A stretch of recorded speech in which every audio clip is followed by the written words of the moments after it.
Police inspector ઝીંઝુવાડિયા તરત પોતાના ACP Krunal દેસાઈને phone કરે છે। ત્યાર પછી જેસીપી જીતેન્દ્ર અગ્રવાલને જાણ કરે છે અને જોઈન્ટ પોલીસ કમિશનર જયપાલસિંહ રાઠોડને જાણ કરતા તમામ સિનિયર અધિકારીઓ ઘટના સ્થળે દોડી આવે છે। જીતેન્દ્ર અગ્રવાલ આસપાસના પોલીસ મથકોના સ્ટાફને પણ બોલાવી લે છે। ઇન્ક્વેસ્ટ પંચનામાની શરૂઆત થાય છે। ફોરેન્સિક એક્સપર્ટ આવે છે અને ફિંગરપ્રિન્ટ એક્સપર્ટ પણ આવે છે। લોકોને ખાસ સૂચના આપવામાં આવી હતી કે કારના કોઈ ભાગને અડતા નહીં, કારણ કે ફિંગરપ્રિન્ટ લેવી જરૂરી હતી। આ દરમિયાન જેસીપી જયપાલસિંહ રાઠોડ અને ડીસીપી જીતેન્દ્ર અગ્રવાલ તાત્કાલિક અલગ અલગ ટીમો બનાવી બધાને કામે લગાડે છે। આ દરમિયાન સ્થિતિ નાજુક હતી, કારણ કે એક તરફ ધવલના પિતા ગુજરી ગયા હતા, પણ તેની પ્રાથમિક પૂછપરછ કરવી જરૂરી હતી।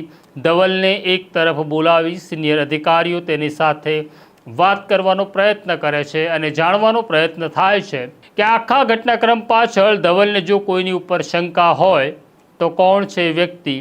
ધવલ 2-4 નામ આપે છે। એમાં એક નામ હતું મનસુખ લાખાણી। મનસુખ લાખાણી વ્યવસાય બિલ્ડર અને તેમની વચ્ચે લાંબા સમયથી એક ખટરાક ચાલી રહ્યો હતો 25 કરોડની મિલકતનો। જીતેન્દ્ર અગ્રવાલ તાત્કાલિક ટીમોને રવાના કરે છે અને જેટલા શંકાસ્પદ લોકોના નામ ધવલ રૂડાણીએ આપ્યા હતા એ બધાને રાઉન્ડ અપ કરી પોલીસ સ્ટેશન લાવવામાં આવે છે।